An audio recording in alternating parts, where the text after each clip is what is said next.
नमस्कार साथियों, महाराष्ट्र में होने वाले आगामी विधानसभा और लोकसभा के चुनावों को लेकर के महाराष्ट्र में सियासी हलचल अब और भी तेज हो चुकी है। महाराष्ट्र में आने वाले विधानसभा के चुनाव में किसकी सरकार बनेगी, इसको लेकर के महाराष्ट्र की 288 विधानसभा की सीटों का सर्वे जारी हो चुका है।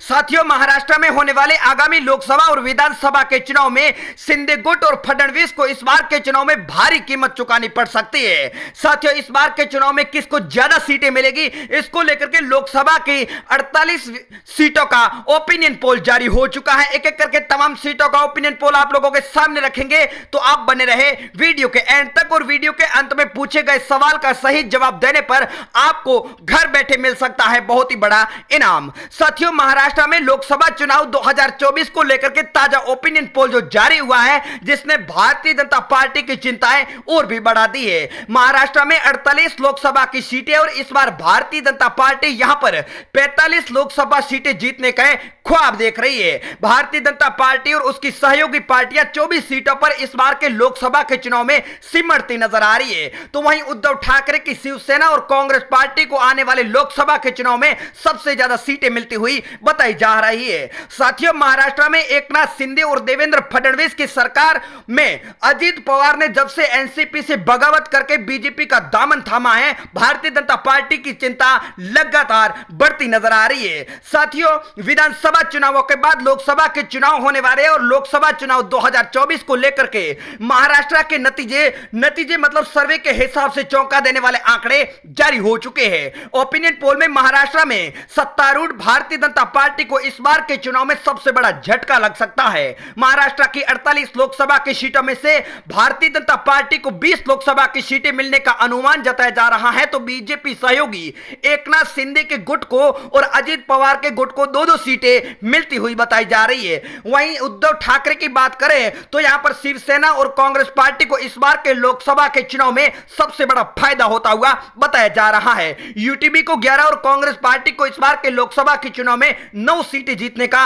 अनुमान जताया जा रहा है। और होने वाले विधानसभा के चुनाव में किस पार्टी को ज्यादा सीटें मिलेगी, तो आइए महाराष्ट्र के तमाम जिलों का ओपिनियन पोल इस वीडियो के माध्यम से हम आप लोगों के सामने रख रहे हैं। तो आप बने रहे वीडियो के एंड तक और पहली बार चैनल पर विजिट किया है तो करेक्ट न्यूज यूट्यूब चैनल को सब्सक्राइब जरूर कर दें। और आप महाराष्ट्र से वीडियो देख रहे हैं तो आप महाराष्ट्र में अगली सरकार किस पार्टी की देखना चाहते हैं, आप हमें कमेंट करके जरूर बताएं। तो महाराष्ट्र शुरुआत अकोला जिले से करते हैं, जहां पर 5 विधानसभा की सीटें और 2024 की विधानसभा के चुनाव में ओपिनियन पोल के हिसाब से बीजेपी शिंदे गुट और पवार को 2 सीटें, जबकि महाविकास आघाड़ी के खाते में 3 सीटें जा सकती है। गोंदिया की 4 सीटों में से बीजेपी शिंदे गुट और पवार को इस बार मात्र 1 सीट मिल सकती है, जबकि महाविकास आघाड़ी के खाते में 3 विधानसभा की सीटें जा सकती है। 3 सीटों वाले सिंधुदुर्ग की बात कर ली जाए तो यहां पर एनडीए के खाते में 1 सीट, जबकि महाविकास आघाड़ी के खाते में 2 विधानसभा की सीटें जाती हुई बताई जा रही है। साथियों, सर्वे के हिसाब से 6 सीटों वाले बेड़ की बात करें तो यहां पर इस बार बीजेपी शिंदे गुट और पवार को मात्र 2 सीटें मिल सकती है, जबकि महाविकास आघाड़ी के खाते में 3, 1 सीट अदर के खाते में जा रही है। 9 सीटों वाले नांदेड़ में बीजेपी शिंदे गुट को 4 सीटें, जबकि महाविकास आघाड़ी 4 सीटों पर कब्जा कर सकती है, तो 1 सीट अदर के खाते में जा रही है। रत्नागिरी की 5 सीटों में से एनडीए को इस बार के चुनाव में 3 सीटें, जबकि महाविकास आघाड़ी के खाते में 2 विधानसभा की सीटें जाती हुई बताई जा रही है। वाशिम की बात कर ली जाए तो यहां पर 3 विधानसभा की सीटें है और इस बार के चुनाव में सर्वे के हिसाब से बीजेपी को 2, जबकि महाविकास आघाड़ी के खाते में 1 विधानसभा की सीट जा सकती है। वर्धा की 4 विधानसभा की सीटें और सर्वे के नतीजों के हिसाब से बीजेपी शिंदे गुट को 1, जबकि महाविकास आघाड़ी के खाते में 3 विधानसभा की सीटें जा सकती है। अगली बात अगर पुणे की कर ली जाए तो यहां पर 21 विधानसभा की सीटें हैं, बीजेपी शिंदे गुट को 9, जबकि महाविकास आघाड़ी को 10 और 2 सीटें अदर के खाते में जा सकती है। नंदुरबार की 4 सीटों की बात कर ली जाए तो बीजेपी शिंदे गुट को 3 सीटें, जबकि महाविकास आघाड़ी के खाते में सर्वे के नतीजों के हिसाब से 1 विधानसभा की सीट मिल सकती है। नागपुर की बात कर ली जाए तो यहां पर विधानसभा की 12 सीटें हैं और इस बार के चुनाव में बीजेपी प्लस को 6 सीटें और महाविकास आघाड़ी गठबंधन को 5, 1 सीट अदर के खाते में। उस्मानाबाद की बात कर ली जाए तो 4 विधानसभा की सीटें, बीजेपी शिंदे गुट का खाता नहीं खुल रहा है, जबकि महाविकास आघाड़ी के खाते में 3 सीटें और 1 सीट अदर को मिल रही है। सांगली की बात कर ली जाए तो यहां पर 8 विधानसभा की सीटें और बीजेपी शिंदे गुट को 3 सीटें और महाविकास आघाड़ी यानी उद्धव ठाकरे की पार्टी को 4 एक सीट अदर के खाते में जा सकती है।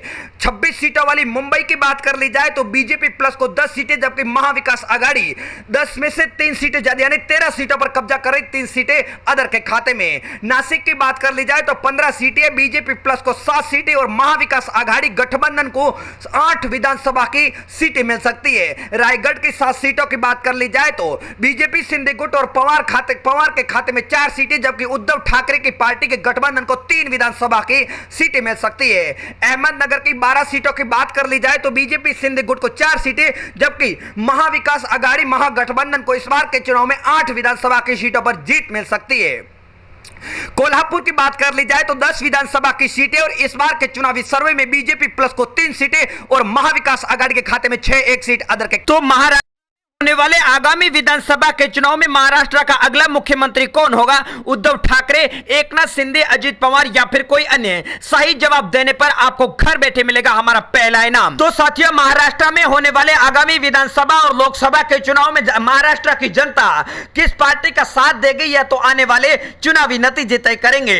लेकिन लोकसभा चुनाव 2024 जैसे जैसे नजदीक आ रहा है, राजनीति में गठजोड़, तोड़फोड़ और तख्ता पलट का खेल अब और भी तेज हो चुका है। एक तरफ पीएम मोदी के नेतृत्व में भारतीय जनता पार्टी केंद्र में तीसरी बार सरकार बनाने के लगातार दावे कर रही है और हर दांव खेलने को तैयार नजर आ रही है। तो दूसरी तरफ विपक्षी दलों का खेमा 2024 के लोकसभा के चुनाव में पीएम मोदी को रोकने के लिए पूरा जोर लगाते नजर आ रहे हैं। महाराष्ट्र में राष्ट्रवादी कांग्रेस पार्टी में यानी एनसीपी में अजित पवार के नेतृत्व में हुई बगावत को भी इस नजरिए से देखने की जरूरत है और यह जानना भी जरूरी है कि आखिर अजित पवार को साथ लेना बीजेपी के लिए महाराष्ट्र के आगामी विधानसभा चुनाव और लोकसभा के चुनावों में कितना फायदेमंद होने वाला है कि और कितना नुकसानदायक होगा, यह तो आने वाले चुनावी नतीजे तय करेंगे। लेकिन महाराष्ट्र में भारतीय जनता पार्टी और शिवसेना ने 2019 के लोकसभा के चुनाव में राज्य की 48 सीटों में से 41 सीटों पर कब्जा जमाया था।